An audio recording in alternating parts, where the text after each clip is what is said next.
Fhs Season Tickets.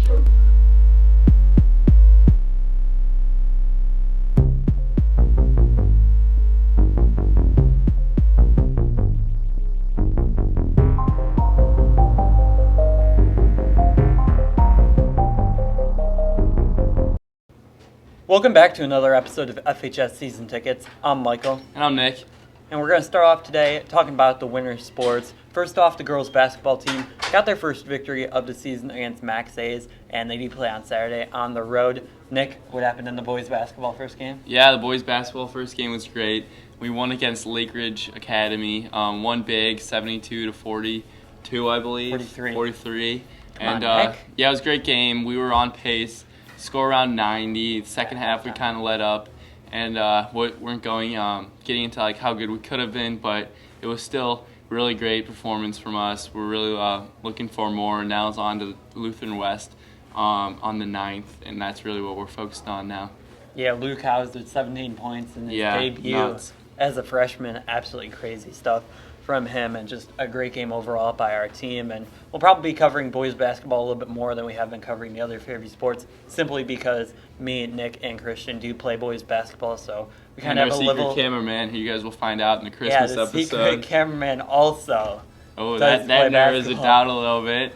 Who could it be? Yeah, I don't know. Even I don't know who the secret cameraman is. Like, I'll figure out who it is. That's how a need-to-know basis it is. He's not even in the room right now. No. Like, he just darted. Where is he? I don't know. But, yeah, so if we play a little bit of a bias towards boys basketball, it's just because we play boys basketball and we follow it a lot closer than all the other Fairview sports. And also, make sure you go to the play tonight and tomorrow night and Sunday afternoon. And now we're going to get into college football championship weekend. And the first game on the dock is the Big Ten title game. Really, I think the third and fourth. Big Ten title game was in Columbus last Saturday. Yeah, I think the third and fourth best teams in the Big Ten playing in this title game. Wisconsin and Penn State, respectively. Still an interesting matchup. Both have been playing really well. Penn State, especially after that loss against OSU, really energized them. So I really think Wisconsin's going to take this one home, though. They've just showed the consistent basis from beating LSU in Week 1 to sticking with Ohio State for most of that game, really being in control. And I just think that they show it week in, week out, and I think that's going to help them this week against Penn State. Christian, what do you think? Yeah, Penn State's been playing extremely well. They've been some big wins against Ohio State, Michigan State. I think they're going to be cut short this game, and I think Wisconsin is going to take it. I've been doubting Penn State. I'm going to doubt them again. I'm going to take Wisconsin in this game. Penn State's offense has been playing really well, has scored over 30 points in like their last 4 or 5 games, has been covering spreads.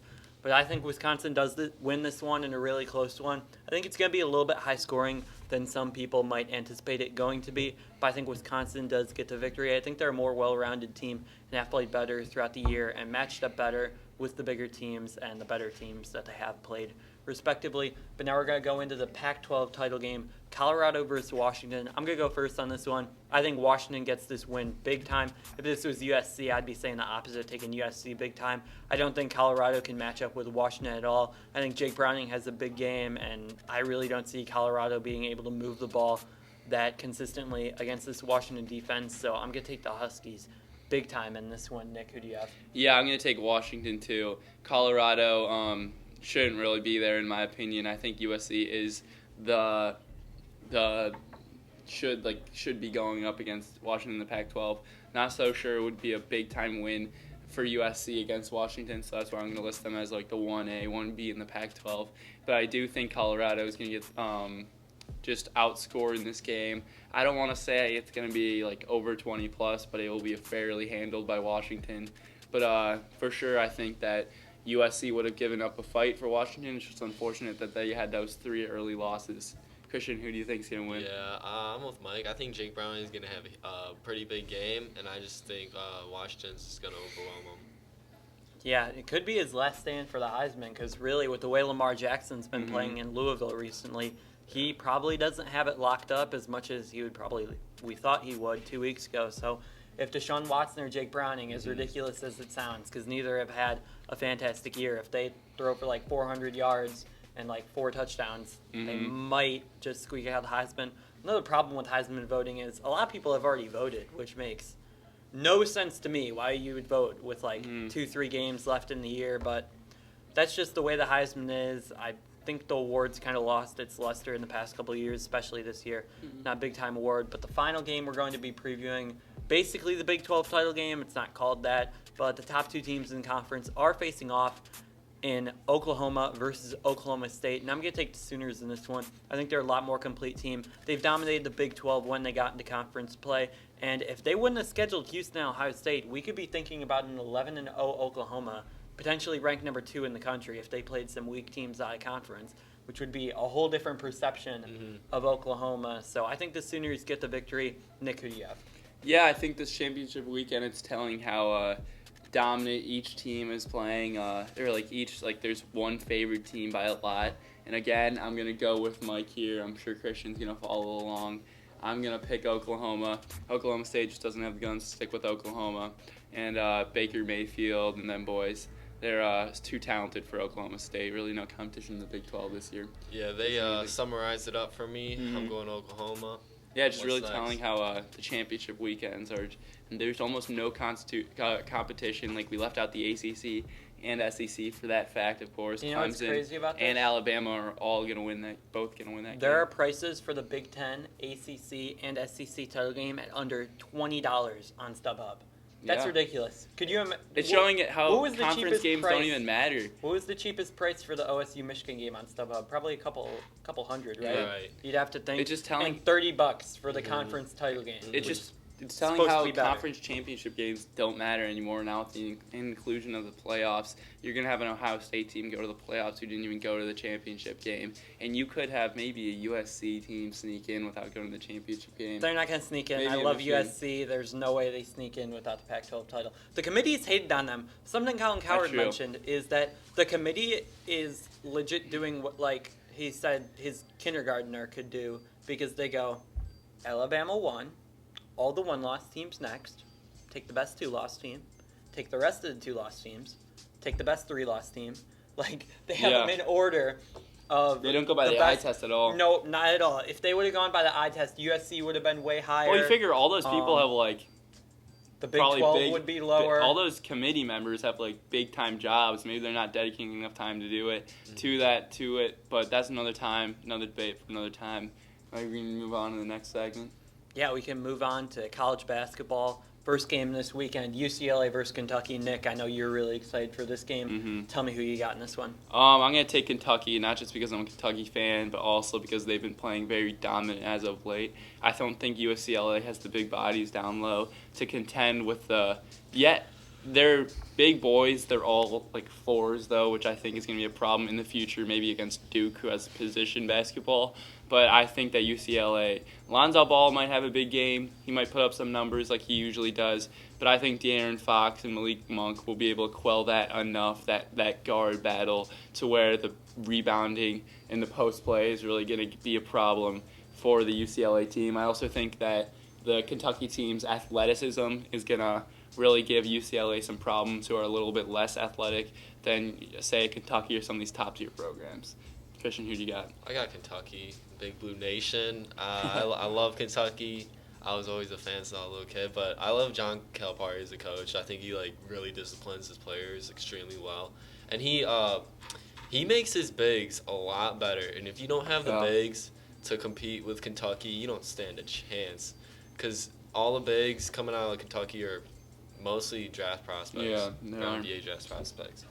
I'm going to go with Mike. Kentucky as well. I have a little bit of a different reason. I think at Kentucky's cards, they're going to give Bryce Alford a lot of trouble, and also Lonzo Ball. He's not the quickest guy. So I think, like you mentioned, De'Aaron Fox and Malik Monk, they will give these 2 UCLA guards in Ball and Bryce Alford, who have been having fantastic seasons, the reason why UCLA is still undefeated. They'll give them a lot of trouble. UCLA won't be able to run their offense fluidly. They won't be able to get the ball into guys like Welsh as often as they usually are, and they'll probably be able to slow down UCLA's transition. So I think this one's lower scoring than we might expect, and I have Kentucky winning this one. We're going to jump into the NFL. First game that we're going to be previewing, Chiefs traveling to Atlanta to take on the Falcons. This is a really big game. 2 teams that are over 500, looking to cement their status as playoff teams. And I'm going to go with the Atlanta Falcons. I think that their offense is going to give the Chiefs some problems, even though the Chiefs have been playing well recently. I still have Atlanta getting the victory. I think Matt Ryan and Julio Jones have a big game, and they win this high-scoring game. Christian, who do you have? I got the Chiefs. On paper, they honestly look like a Super Bowl favorite. Just how stacked they are. Justin Houston, Dontari Poe, Marcus Peters. You can't deny they got A Pro Super Bowl. Bowl favorite. Alex Smith. I mean, not the quarterback, No wide but like receivers. the position. The quarterback's important. No wide Jeremy receivers or- Maclin. Dude, the Chiefs went like a year and a half without a receiving touchdown from a wide Is that receiver. nuts? A year.